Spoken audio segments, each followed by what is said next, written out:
인격이 무엇을 의미하는지, 인격적이다 이렇게 얘기할 때 인격이 무엇을 의미하는지 하나님의 형상이라는 말씀으로 함께 살펴보는 시간 갖도록 하겠습니다. 우리는 지난 시간에 나는 누구지? 라는 그 질문을 알아보는 정말 오래된 방법에 대해서 함께 살펴봤습니다. 자기가 자기 자신을 들여다보는 것, 그것을 통해서 자기를 발견하려고 시도해왔는데 그것을 내성이라고 말씀을 드렸어요. 자기가 자기를 들여다보는 거죠. 그렇게 하게 될 때 무한퇴행하고 그 방법을 통해서는 어떤 지식에 도달할 가망성도 없다라고 결론을 내렸어요. 아무것도 보이지 않고 자기가 인생을 살아오면서 경험한 것들만 드러난다. 내가 누구인지 도무지 알 수 없다라고 말씀을 드렸어요. 그래서 우리가 내가 누구인지 다시 재발견하기 위해서는 한 방법을 제안드렸고 그것이 관계를 통해서 우리가 내가 누구인지 확인할 수 있고 정립할 수 있다. 인격적인 관계가 있고 나와 그것 비인격적인 관계가 있는데 나와 너와의 관계만 있는 것이 아니라 나와 그분과의 관계도 있다. 초월적인 하나님과의 관계도 있다. 그래서 그 초월적인 하나님과의 관계가 형성이 될 때에 비로소 내가 누구인지 분명하게 알게 된다. 볼지어다 내가 문 밖에 서서 두드리노니 문 밖에 서서 두드리는 분 누구예요? 하나님이셔요. 왜 두드리셔요? 문 속으로 그냥 쑥 들어오시면 안 되고 하나님은 인격적이신 분이에요. 그래서 우리가 마음의 문을 열 때 비로소 들어오실 수 있는 그런 분이에요. 다시 말씀을 드려요. 인격적인 차원에서 우리는 하나님과 같은 존재예요. 동급이에요. 우리가 하나님을 거절할 수도 있고 영접할 수도 있어요. 하나님과 우리 사이가 인격적으로는 동등해요. 그래서 볼지어다 내가 문 밖에 서서 두드린다라고 예수님이 그렇게 말씀하셨고 누구든지 내 음성을 듣고 문을 열면 그가 나를 받아들이면 내가 그에게로 들어가 그로 더불어 먹고 그는 나로 더불어 먹으리라. 영생의 잔치가 시작될 것이다 라고 말씀해 주신 거예요. 인격적인 관계라고 말씀을 드렸어요. 자, 인격적인 관계 할 때 그 인격이라는 말이 도대체 무엇을 의미하는가? 창세기 1장에 보면은 하나님께서 천지와 만물을 창조하십니다. 말씀으로 창조하십니다. 하나님은 전능하신 분이셔요. 그의 말씀이 생명이고 존재인 것입니다. 믿으시게 되길 바랍니다. 그분의 말씀이 생명이고 존재예요. 그런데 어떻게 창조하시냐 하면 특별한 질서를 가지고 창조하시는 것을 보게 돼요. 식물들 다 종류대로 만드셔요.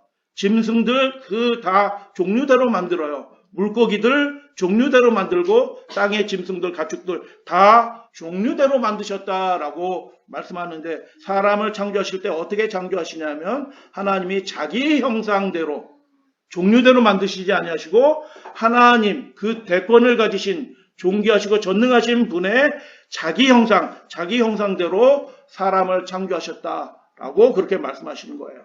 그래서 다른 모든 존재들과 사람은 근본적으로 완전한 질서의 차이에서 무한한 차이가 있다라는 것을 하나님의 말씀을 통해서 보게 됩니다. 하나님이 지으신 모든 세계가 다 놀랍습니다. 왜냐하면 지으신 분이 놀라우신 분이기 때문에 사소한 것도 살펴보면 놀라워요. 우리가 그냥 관심 없이 바쁘게 살아가기 때문에 우리 주변에 있는 사소한 것들에 대해서 살펴보아서 야 이렇게 놀랍네? 라고 깨닫지 못해서 그냥 현실에 급급하면서 살아가기 때문에 그 놀람을 다 잊어버렸어요. 우리가 하나님 안에서 이렇게 놀라는 일들이 많이 있게 되기를 주님의 이름으로 축복합니다. 너무 메마르고 건조한 그런 삶을 우리가 살아가고 있는 거예요. 그래서 하나님의 모든 창조 세계가 살펴보면 다 놀라운데 질문을 드려요. 퀴즈예요. 이게 한 1mm밖에 안 되는 생물체예요. 벌레예요. 이 벌레의 이름이 무엇일까요? 요 벌레 속에 시커먼 거 있잖아요. 지금 시커먼 거 있죠. 그 벌레 안에 똥의 길이가 무려 신체의 3분의 1 정도 되는 어마어마한 똥이 들어가 있어요. 이 벌레가 똥을 싸는 거를 잠깐 한번 보도록 할게요. 이렇게 해서 막 꿈틀꿈틀 대더니 똥을 푹 쌌어요. 네, 이렇게 실제는 시간이 많이 걸리는데 제가 압축을 좀 한 거예요. 자, 그런데 이 벌레가 놀라운 것은 달에 갖다 놔도 살아요. 그리고 끓는 물에 뒤집어 넣어도 이 벌레가 살아 있어요. 그리고 북극에 갔다 영하 20도에도 살아남아요. 그리고 이 켈빈 온도라고 있어요. 켈빈 온도에서 1도 올라간 마이너스 영하 272도에도 이 벌레는 죽지 않고 살아남아요. 화산 지대에서도 살아남아요. 엄청난 생명력이 있는 것입니다. 계란 우리가 일본에서 갔다 오는데 계란 있는 그 뜨거운 온천물에서도 살아남아요. 심해, 마리아나 해구, 6,000기압, 1,000기압 뭐 이렇게 하는 어마어마한 잠수정이 찌그러드는 쇳덩어리가 찌그러드는 그 속에 있어도 그 기압을 가해도 이 벌레는 살아남아요. 누가 그렇게 만드셨어요? 하나님이 그 자그마한 것도 정말 놀랍게 창조하신 것입니다. 그래서 최강의 생명력을 진공 상태에 갖다 놔도 죽지 않아요. 사막에 갖다 놔도 야 이거 내가 살기 힘드네 하고 신진대사를 스스로 조절해서 1만 분의 1 단위로 줄여놔요. 야 1만 분의 1 나머지는 싹 정리해가지고 딱 생명만 유지하는 그래서 몇십 년 만에 다시 살아나기도 해요. 수분이 0.05%까지 줄어도 말라 죽지 않아요. 하나님이 그렇게 만드셨어요. 그리고 120년 만에 죽은 줄 알고 이렇게 환경이 되면 다시 살아나기도 해요. DNA가 방사선에서 파괴되지 않고 혹시 파괴되더라도 다시 스스로 복구해요. 야, 최강 생명력. 그래서 화성에 갖다 놔도 살 거다라고 과학자들이 그렇게 말하는 이 최강의 생명력을 가진 이 벌레의 이름은 무엇일까요? 자, 힌트를 드릴게요. 발바닥, 몸은 4마디인데 발바닥이 이렇게 있는데 이 조그만 발바닥 모양이 어떤 짐승 모양 닮았어요. 진딧물. 아, 진딧물보다 훨씬 작아요. 1mm 이렇게 많이 요만해. 콩벌레. 아, 비슷했는데 아닙니다. 태워. 어?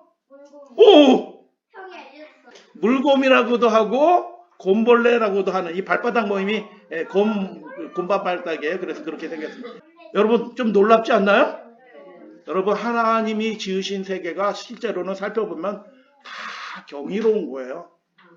하나님이 경이로우신 분이기 때문에 그의 만물에도 그분의 경이가 나타나 있어요. 그런데 우리가 더 놀라야 될 정말 놀라야 될 것이 더 있는데도 불구하고 그것을 당연시하고 있어요. 그것이 무엇이냐 하면 이 온 세상 만물 중에서 나는 나다라는 더 깊은 차원에서요. 깊은 차원에서 나는 나다라고 하는 자의식을 가진 존재가 딱 한 존재밖에 없는데 이 세상 만물들 가운데 그 존재는 누구냐 하면 사람이에요. 자기 자신이에요. 곰벌레를 보고도 우리가 놀라는데 누구를 보고 놀라야 돼요? 사람을 보면서 야 놀랍다. 사람을 보면서 우리가 놀라워해야 되는데 내가 나라는 의식을 가지고 살아가는 이 존재에 대해서 우리가 경이로워해야 하는데 오히려 그것에 대해서는 마땅하게 생각한다. 다시 한번 하나님의 말씀으로 돌아옵니다. 하나님이 자기의 형상대로 만들었다라는 거예요. 하나님의 형상대로 사람을 구별되게 창조하셨어요. 그래서 다른 존재들과 사람 사이에는 무한한 차이가 있어요. 왜요? 우리는 누구를 닮았어요? 하나님의 형상을 닮았기 때문에 다른 짐승들과는 벌레들과는 존재의 질이 다르다라는 것이에요. 그래서 하나님의 형상을 인격이라는 측면에서 잠깐 말씀을 드려요. 인격적인 존재다. 하나님과 우리 사이에 인격적인 교제를 나누면서 살도록 하나님이 그렇게 만드셨어요. 믿으시면 아멘. 아멘. 여러분 우리 집에 고양이 2마리가 있어요. 그런데 아침에 일어나서 우리가 아침 예배가 드릴 때가 되면 고양이들이 어떻게 얘기하면 자기들이 밤새도록 밥을 못 먹었으니까 아침에 일어나서 아침 예배 드리러 딱 모이잖아요. 그럼 뭐라고 얘기해요? 고양이들이 큰 고양이나 작은 고양이나 말하는 게 똑같아요. 야 이게 무슨 뜻이에요? 나 배고프니 밥 달라고 얘기하는 거예요. 그런데 우리가 계속 아침 예배를 드릴 때 밥을 주지 않고 아침 예배 참미 기타 치면서 찬양 부르고 기도하고 이렇게 하는 걸 보니까 나중에는 얘들이 지금 저 사람들이 저게 모여가지고 기타 치고 뭘 이렇게 읽고 이렇게 할 때는 밥이 오지 않는다라는 걸 알아요. 그래가지고 얘네들도 이제 굉장히 고양이들이 경건해졌어요. 우리가 아침 예배 드릴 때는 이렇게 올라와서 이렇게 보고 있어요. 근데 맨 처음에는 야옹야옹 하다가 지금은 야옹야옹을 거의 안 하고 그냥 가만히 끝날 때까지 가만히 정숙하게 예배를 잘 드리는 고양이가 됐더라. 아멘. 뭘 한 거예요? 이 시간이 경건하다라는 그 의식을 갖게 된 게 아니라, 저거, 주인들이 저 일을 할 때는 우리한테는 돌아보지도 않고 저것만 하더라는 것을 좀 시간이 지나니까 깨달으니까 얘네들도 그때는 우리가 소리 질러봤자 소용없어. 애들도 큰 애도 큰 고양이도 다 알고 그냥 가만히 이렇게 밥 줄 때까지만 쳐다보고 있는 거예요. 그런데 인간은 무엇을 위해서 창조되었다고요? 그 존귀하신 하나님과 인격적인 교제를 나눌 수 있도록 그렇게 창조된 거예요. 존재의 질이 다르다는 뜻이에요. 그래서 창세기 1장에 하나님이 자기의 형상대로 그분과 소통할 수 있도록 우리를 창조하셨다. 믿으시게 되길 바랍니다. 그래서 인격적인 존재로 창조되었다라는데 그 인격이란 말의 함의를 오늘 한 부분만 잠깐 살펴볼 거예요. 인격이라는 말 할 때 사람답다라는 뜻이 아니에요. 여러분, 인격이라는 말이 사람답다라고 말할 때 그거는 동어 반복이에요. 똑같은 말을 반복한 거예요. 사람답다라는 게 뭐예요? 인격이라는 말. 그래서 법인이란 말이 있는데 인격이라는 뜻이에요. 법인은 사람이 아니에요. 그런데 책임을 물을 수 있어요. 행위의 주체가 될 수 있어요. 그렇기 때문에 인격으로 사람은 아니지만 인격적인 존재로 가정에서 자기 주체 결정들을 행할 수 있는 그렇게 권리를 부여합니다. 법적으로도. 그래서 인격이라는 말을 우리가 어떻게 이해를 하냐 하면 책임 가능한 존재라는 것으로 우리가 이해할 수 있어요. 그래서 인격적인 존재가 되기 위한 세 가지 전제 조건이 있는데 첫 번째는 자유로운 행위 주체자라는 거예요.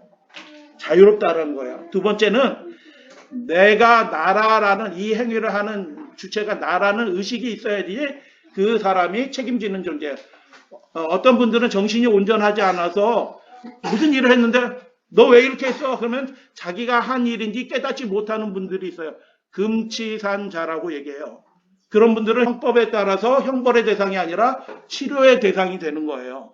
그래서 책임 가능한 존재가 되기 위해서는 두 번째는 자의식이 있어야 되는 것이고 세 번째 전제 조건은 그것이 어제 한 일이 내가 한 일이고 지금 어제 한 일의 그 존재가 지금 나다라는 연속적인 인격적인 주체성이 있어야 된다라는 것을 약간 말씀을 드리고 그런데 우리가 살아가는 세상 속에서는 우리가 그렇게 존귀한 존재인데도 불구하고 어떤 존재라고 끊임없이 유튜브에서 그리고 방송에서 심지어는 학교에서조차도 우리가 그런 존재가 아닌 것처럼 끊임없이 가리키고 말하고 세뇌시키는 한 방향의 소리가 있는 것입니다. 리처드 도킨스라는 사람이 있어요. 우리가 어떤 존재라고요? 이기적인 유전자를 가진 프로그래밍된 그런 존재일 뿐이다. 인간 특별하지 않다. 다른 짐승 세계에 있는 그런 존재들이랑 똑같이 그냥 자기 본능에 따라 움직이는 존재다라고 그렇게 이야기를 하는 것입니다. 그런데 이에 대해서 스테반 에반스라고 하는 이 철학자는 뭐라고 얘기하냐면 사람들을 그냥 고등동물이라고 얘기하잖아요. 이 단순한 동물보다 좀 복잡할 뿐이다 라고 하는 그런 차원에서 사람을 자꾸 들여다보게 하는데 그것들이 커다란 문제점이 있다. 왜냐하면 인간은 그런 존재하고 근본적으로 달라요. 선택할 수 있고요. 책임지는 주체입니다. 도덕적으로 책임지는 주체예요. 왜냐하면 내 행위가 옳다 그르다 하는 것을 직감적으로 알아요. 직감적으로. 법이 있는지 몰라요. 그런데도 어떤 행위를 할 때 이게 안 좋다라는 것을 직감적으로 아는 그런 주체 있는 존재인데 세상 학문들은 자꾸 한쪽 방향으로 인간이 특별하지 않은 것처럼 보도록 그렇게 만든다. 그래서 영국에 계신 이분은 뭐라고 얘기하냐 하면 그 리처드 도킨스는 희망 없는 이야기, 무신론은 희망 없는 신앙이다라고 얘기해요. 무신론이 뭐라고요? 신앙이라고. 그것도 믿는 거예요. 믿어야지 되는 거지 증거가 있어서 그렇게 믿는 것이 아니에요. 이분이 이렇게 얘기합니다. 도킨스가 지은 에덴 밖의 강이라는 책이 있어요. 우리나라 말로도 번역이 되어 있습니다. 거기에 나온 그대로의 글이에요. 우리가 관찰하는 우주는 근본적으로 무자비한 무관심 외에는 아무것도 없다. 우주는 무관심해요. 왜요? 지성이 없어요. 지성이 없다고요. 의식이란 존재가 없어요. 그래서 설계도 목적도 악도 선도 없는 거예요. 실제로는.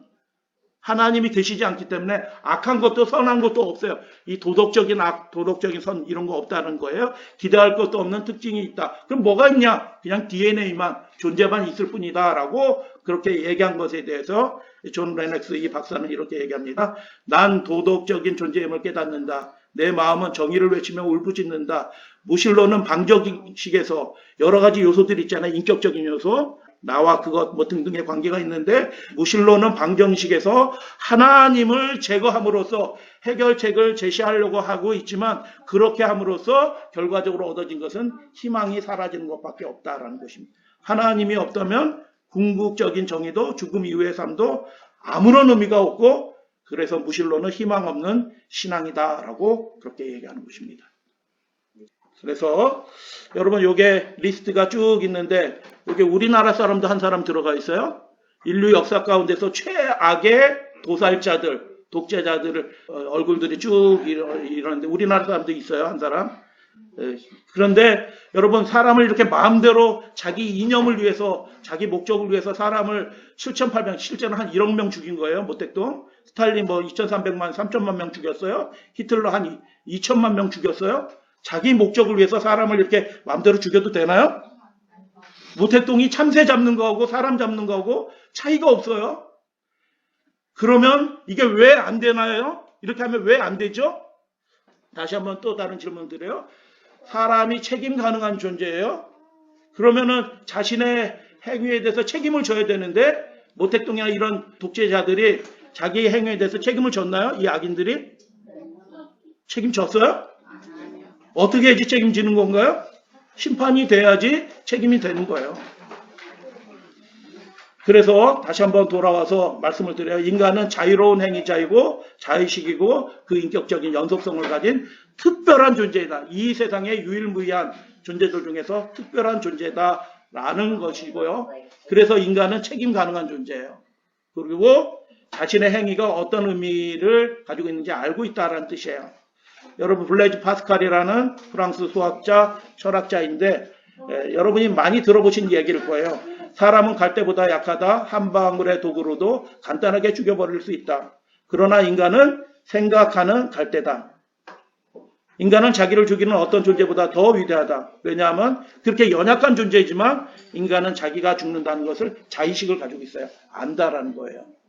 그리고 그 죽어가는 순간에도 의미 있는 일을 하려고 선택한다. 그래가지고 파스칼이 뭐라 얘기해요? 나는 내일 인류의 종말이 온다고 할지라도 오늘 뭐 한다고요? 오늘이라는 이 시간을 의미 있게 보내기 위해서 무엇인가를 하려고 하는 그런 일들을 한다라는 뜻이에요. 그런 질문을 드려요. 근본적인 질문이죠. 이 세상이 물질일 뿐이라고 하면 그 물질에서 어떻게 이 고귀한 자의식이 생겨났을까요? 이게 놀라운 것이 질적으로 완전히 다른 체계예요. 물질에서 어떻게 의식이라는 것들이 이렇게 생겨났을까요? 그것에 대해서 설명하는 방법이 두 가지밖에 없어요. 여러분 그래서 신앙은 이 세상의 모든 신앙은 둘 중에 하나예요. 여러분도 둘 중에 하나를 선택하면서 살아가는 것입니다. 그것이 뭐냐면 첫 번째는 뭐냐면 우연히 창발적으로 생겨났다. 창발적이라는 말이 무슨 뜻이냐면 로또가 되는데 계획해서 되는 거예요? 번뜩하고 되는 거예요. 창발적으로 생겨났다라고 얘기하는 거예요. 그런데 이거 자기들이 말하고도 야 이거 신기하다 이렇게 얘기하는 거예요. 하나님을 믿지 않는 분들은 우연히 우리 인격적인 존재가 의식이란 것이 생겨났다라고 얘기했는데 믿지 않는 거예요. 자크모노라는 분이 무신론자예요. 이렇게 얘기합니다. 인간이 어떻게 생겨났냐? 거대한 바이오스프가 있어서 거기에 막 충돌이 잘 일어날 만한 환경이 생겼고 거기서 어떻게 딱 충돌을 하면서 생명체가 생겨난다. 설명 아니에요. 과학적인 설명이 아니라고요. 과학적인 설명이 아니에요. 그게 그 사이에 무한한 갭이 있어요. 바이오틱 스프하고 아미노산과 생명체 사이에 무한한 차이가 있다고요. 근데 그냥 믿는 것입니다. 그래서 야 이게 어떻게 이렇게 고귀한 존재가 인간이 생겨날 수 있냐? 그가 얘기합니다. 우주 안에 뭔가 지향이 있다. 이렇게 점점점 고도화되려고 하는 지향이 있어서 우리가 행운처럼 보이는 그 일이 벌어져서 우리가 존재하게 됐다. 여러분 물질에 무슨 지향이 있던가요? 땅덩어리에 무슨 지향이 있던가요?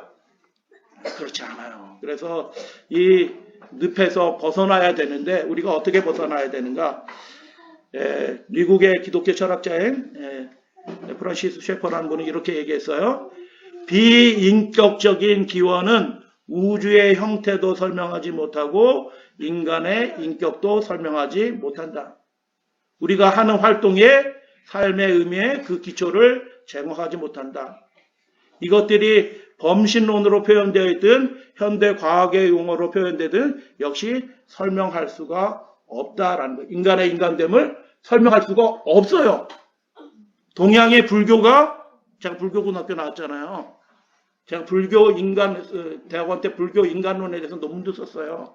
체계적인 어떤 설명이 하나도 없어요. 아무도 설명하지 못한다. 비인격적인 기원에서는. 그게 범신론이라 할지라도.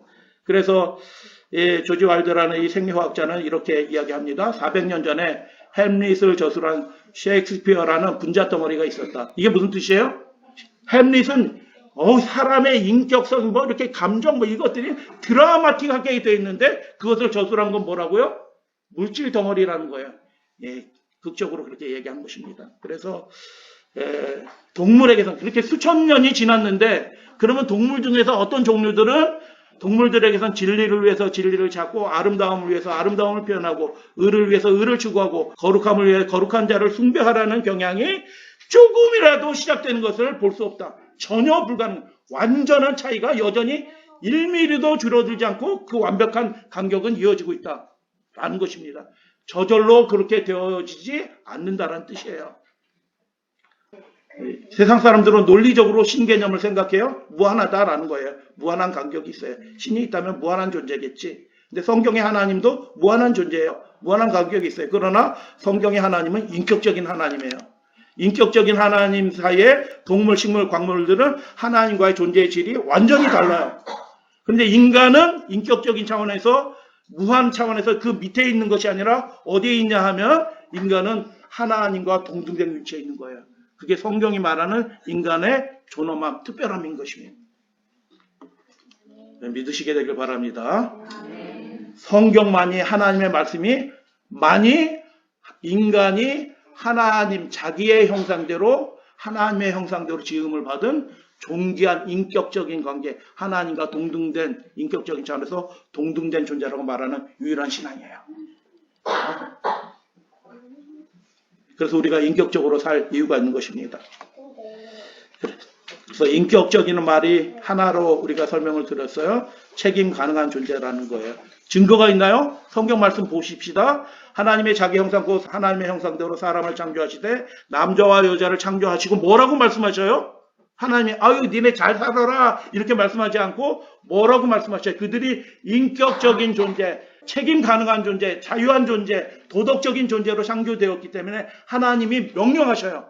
뭘 명령하셔요? 도덕 명령을 말씀하시는 거예요. 뭐라고? 그들에게 명령하시는 것입니다.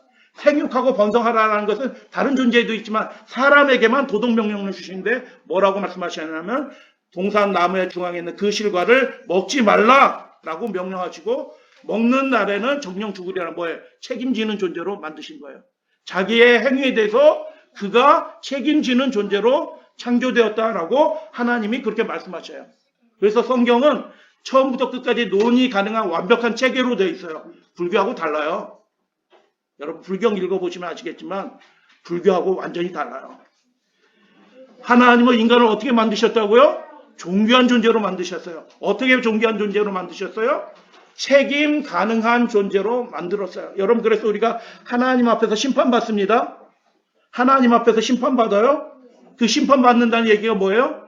계시록에 보면 심판받아서 불로 소멸되는 존재들이 있어요. 그 불로 소멸되는 존재라는 의미가 무슨 뜻이에요? 인간은 존엄한 존재라는 뜻이에요.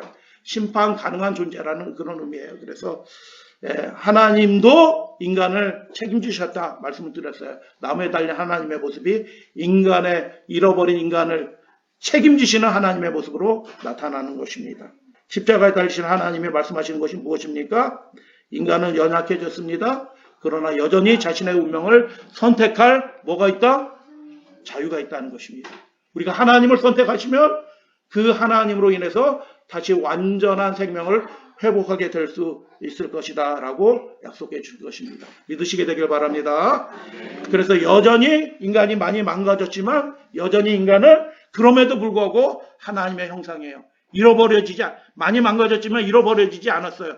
그래서 하나님이 그 망가진 형상을 다시 회복하시기 위하여 하나님이신 분이 인간이 되셔서 나무에 달려서 저주를 받은 바 돼서 죽기까지 하신 그 이유가 뭐예요?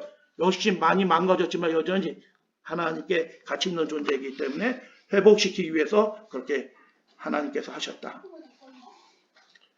하나님은 우리에게 회개하라고 열심을 다해 일하라고 하신다. 영원한 행복은 우리가 어떤 길을 선택하느냐에 달려있다. 은혜로 주어진 소청을 거절하겠는가? 자신만의 길을 따를 셈인가? 자존심과 허영을 고집하다 결국 영혼을 잃고 말 작정인가? 원하기만 한다면 인간은 이 운명을 피할 수 있다. 사탄은 죄의 원조이다. 그러나 아무도 이것을 핑계로 자신이 죄를 짓는 것을 변명할 수 없다. 동의하기 때문에 죄가 이루어지는 거잖아요. 왜냐하면 그 사람을 강제로 죄짓게 할 수 없기 때문이다. 여러분, 하나님도 우리를 강제하지 못하시지만 마귀도 우리를 강제하지 못하는 거예요. 하나님이 그렇게 하시지 못하도록 우리를 그렇게 존귀한 존재로 만드신 거예요. 하나님을 선택할 수 있고요. 죄를 선택하고 마귀를 선택할 수도 있다. 물론 그는 악에 빠지도록 유혹을 하지만, 마귀가 유혹하지만 인간은 자기 마음대로 수용하고 거절할 수 있는 무엇을 가진 존재이다? 도덕적인 자유를 가진 존재다 라고 그렇게 말씀하는 것입니다. 그래서 첫 번째, 우리는 자유로운 존재예요.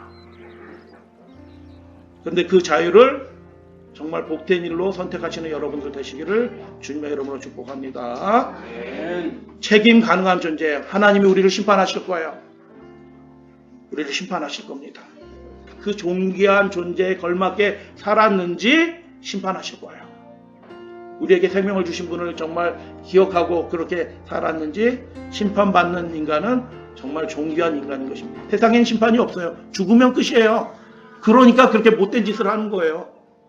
하나님 없는 사람들이 죽으면 끝이다고 생각하니까 그렇게 들키지만 않으면 되니까 그렇게 못된 짓을 해요. 그러나 하나님은 말씀하십니다. 네가 네 양심으로 너의 행위를 안다라고 하나님께서 말씀하셔요. 자의식이 있는 존재예요. 그 마음을 주신 하나님이 그를 심판하실 것입니다. 세 번째, 하나님께 우리는 영원한 가치를 지닌 존재다라는 것을 여러분 믿으시고, 우리가 세상에 살지만 세상에 매몰돼서 살지 않도록 그렇게 하늘을 바라보시면서 살아가는 우리 저와 여러분들 되시기를 주님의 이름으로 축복합니다. 함께 봉독합니다. 그를 시작. 그를 창조하신 분의 형상을 따라 지식 안에서 새롭게 된 새 사람을 입었으니 라고 말씀하는 것입니다. 지식 안에서, 그 지식 안에서 우리가 새로워지는 거예요. 우리를 새롭게 하는 것은 무엇이냐면 우리가 그렇게 존귀한 존재로 지음을 받았고 심판 가능한 존재고 완전히 도덕적인 자유를 가질, 그리고 영원한 하나님 앞에 영원히 가치 있는 존재로 지음을 받았다는 그 지식 안에서 우리가 새롭게 되는 것입니다. 그래서 여러분, 우리가 예배드리고 하나님의 말씀을 듣는 일이 우리의 속사람, 우리 지식 안에 우리를 새롭게 하는 그 참된 지식을 배우는 귀한 일이다라고 동의해 주시면 감사하겠습니다. 이는 너희가 그 일로 인해서 심판을 자기의 선택에 따라서 자기 운명이 결정된다라고 말씀하시는 거예요. 어떤 사람은 상을 받을 것이다. 그러나 어떤 사람은 자기 행위대로 하나님 앞에 보응을 받을 것이다 라고 그렇게 말씀하셨어요. 하나님은 존귀하게 우리를 만드셨고 우리의 선택에 따라서 상급도 주시고 보응도 하시겠다라고 말씀하셨어요. 왜 그렇습니까? 우리는 존귀한 존재이기 때문에 그래요. 그래서 여러분, 하나님을 선택하셨으니 이 지식 안에서 존귀한 존재로 하나님의 형상을 회복하시는 여러분들 되시기를 주님의 이름으로 축복하면서 말씀을 마치도록 하겠습니다.